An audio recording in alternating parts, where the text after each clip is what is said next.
Aku udah janji sama ibu, aku nanti mau kuliah walaupun aku dari anak SMK. Kenapa dulu SMK? Karena nggak tahu akan kuliah atau nggak ada duitnya gitu.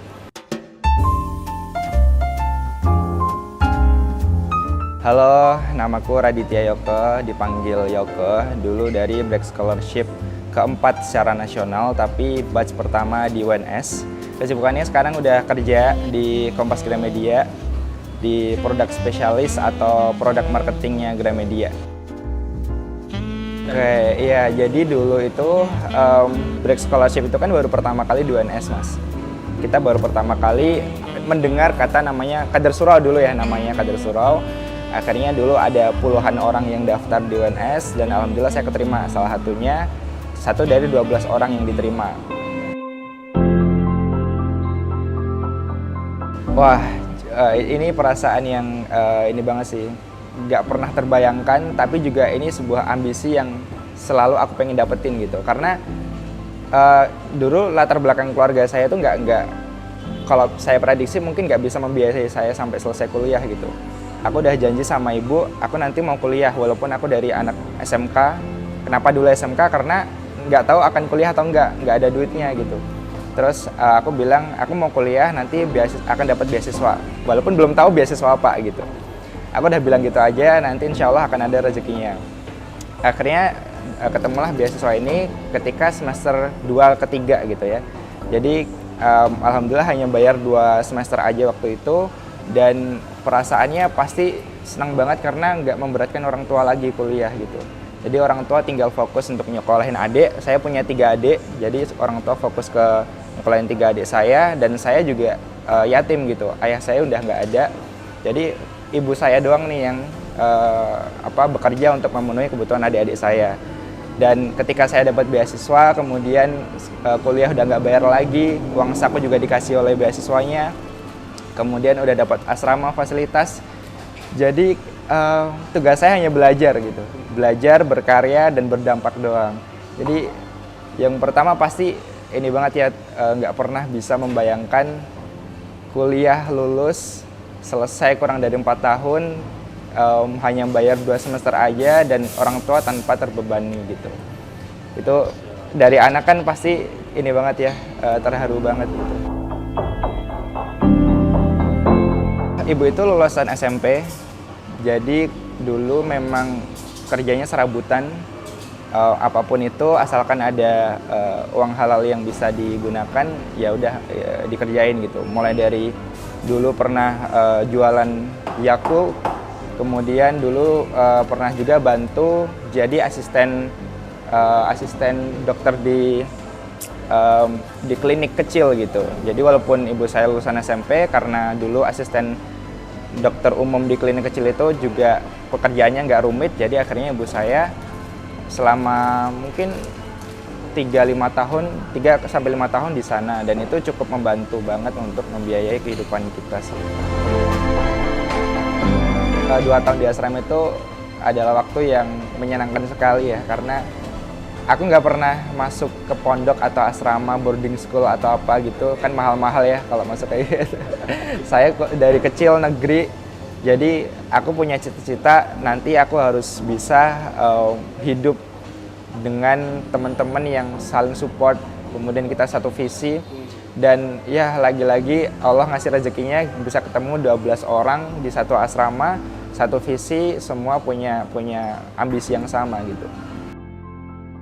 Kalau saya kebetulan fokus di organisasi dan kepanitiaan. Jadi lomba itu hanya mungkin bisa dihitung dengan jari. Karena ada tuh teman-teman yang kamu fokus ke lomba, banyak banget tuh lombanya, menang sana sini. Tapi ada yang fokus jadi leader di organisasi misalnya. Ada juga fokus ke ngebangun komunitas. Jadi kita beda-beda.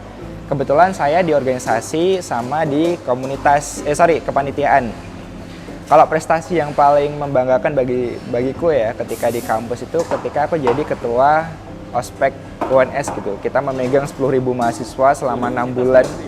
Saat itu universitas, itu prestasi yang menurutku gak akan bisa terulang lagi, dan waktu itu kan baru aja pandemi. Kita akhirnya menginisiasi sebuah project hybrid pertama kali dengan total partisipan 10.000. itu stresnya luar biasa gitu ya. Kita jalani selama 6 bulan, tapi akhirnya kita bisa melewatinya dan dapat juga rekor muri dari Muri Indonesia. Rekor murinya apa? Rekor murinya dulu kita bikin formasi melalui Zoom dengan total 4.000 mahasiswa. Teknisnya gimana? Itu panjang banget. Ayah itu udah nggak ada dari kelas 2 SD. Jadi dulu itu waktu saya kelas 2 SD, ibu saya kebetulan lagi mengandung besar. Ayah saya meninggal, hanya selang beberapa hari, 2 adik saya kembar lahir. Jadi itu waktu-waktu yang sangat mentransformasi saya juga. Walaupun itu aku masih kecil ya, masih sekitar umur 8 tahun, tapi dengan adanya itu aku bisa deket dengan keluarga-keluarga jauh yang kemudian aku dapat salah satu kalimat yang sampai saat ini saya masih kuat di kepala saya itu adalah kamu harus jadi orang yang bisa bantu orang tua nantinya. Jangan sampai memberatkan orang tua, kamu harus bisa menggantikan ayahmu. Bayangkan anak umur 8 tahun diajak ngobrol seperti itu.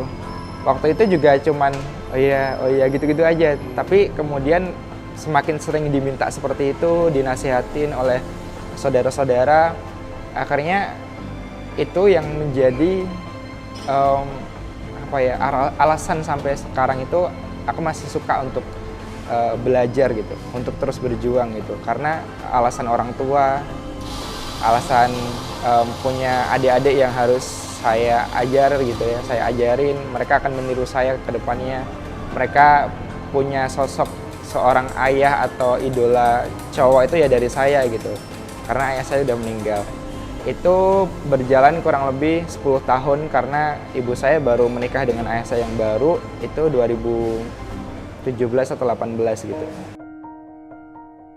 Aku selalu berdoa gitu kalau nanti orang tua itu bisa bangga gitu sama aku ke depannya, karena dari kecil mencoba tidak pernah memberatkan orang tua gitu. Aku selalu berusaha gimana caranya orang tua nggak mengeluarkan duit untuk aku gitu. Dan bahkan kebahagiaan tersendiri buatku sekarang karena udah bisa ngasih uang ke orang tua, beli ini itu, ngasih jajan adik di rumah. Itu sebuah kebahagiaan yang dari dulu saya impikan gitu. Yang kehidupan dulu yang begitu berat, melihat orang tua yang suka nangis ketika lagi banyak masalah, terus aku nggak bisa ngapa-ngapain, itu rasanya sedih banget gitu. Tapi sekarang alhamdulillah bisa bantu orang tua,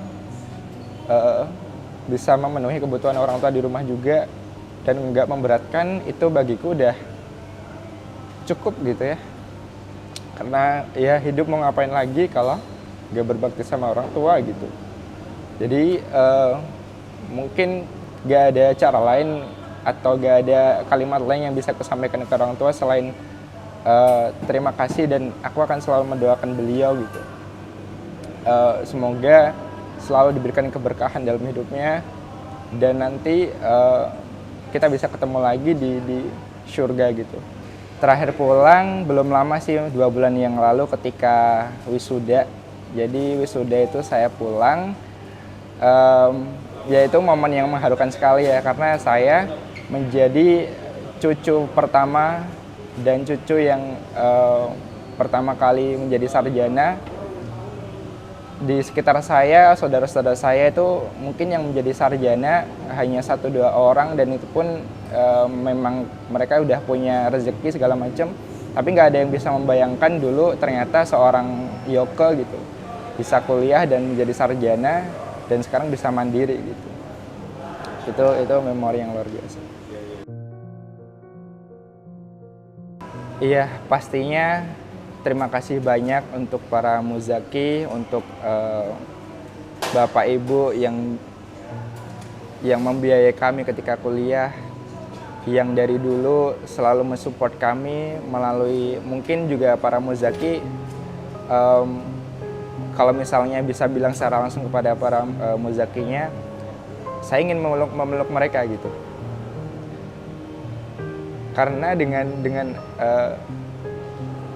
biaya yang mereka kasih kepada kita, pendidikan yang mereka biayai tanpa sadar ataupun dengan sadar, itu menyelamatkan hidup orang-orang di sekitarnya, nggak cuma saya tapi juga keluarga saya gitu. Termasuk teman-teman saya banyak cerita-cerita bahwa nggak tahu nih apakah nanti akan bisa kuliah dengan lancar atau enggak gitu. Tanpa bantuan para muzaki, mungkin aku nggak bisa ada di posisi sekarang ini, bekerja di Gramedia, membiayai kehidupan mandiri, kemudian juga bisa membantu orang tua juga. Maka 4 tahun kuliah, 3 tahun dibiayai perkuliahannya oleh para muzaki, itu sebuah nikmat sekali ya, sebuah rasa syukur sekali bisa mendapatkan hal itu dari teman-teman muzaki yang begitu murah gitu untuk memberikan rezekinya kepada kita. Bangga nggak pernah jadi bagian? Wah, bangga banget sih, karena bangga paling berasa itu adalah bangga kepada orang tua. Itu bangga yang paling gitu, gak pernah bisa ternilai, dan juga bangga karena sudah melewati 3 tahun di asrama dan dengan pencapaian yang sedemikian, mungkin gak besar tapi setidaknya itu bermanfaat gitu.